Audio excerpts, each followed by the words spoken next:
všetci sme radi, že po roku opäť tu v Trnave môžeme hrať a spievať túto nádhernú pieseň spoločne s vami.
Počuť, skúste so mnou.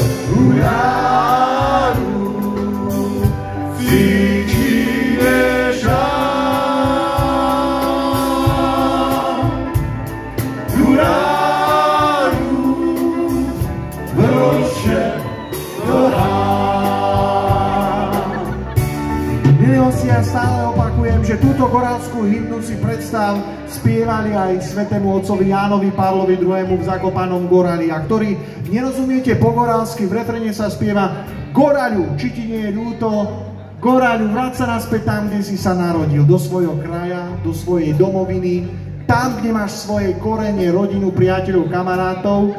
Milí hostia, ja stále hovorím, že v dnešnej čudnej dobe, ja hovorím stále, treba radšej stíšiť rozhlas, televíziu a naopak choďte na prechádzku do prírody, navštívte kamaráta, priateľa, suseda, opýtajte sa jeden druhého, ako sa máš, ako sa ti darí, ja som rád, že si zdravý, ako sa máš? Dobre. No vidíš, to rád počujem. Áno, pretože ľudia by sa nemali hašteriť, byť medzi sebou, nadávať, osočovať, krivdiť jeden druhému, ale naopak mali by sa rešpektovať, tolerovať, vážiť si jeden druhého. Nie rozdeľovať, ale spájať. Nech žije Slovensko, Morava, Čechy a my všetci v týchto krásnych krajinách. Trnava, ďakujeme! A skúsme taký veľký spevácky zbor aj vpredu, poďte!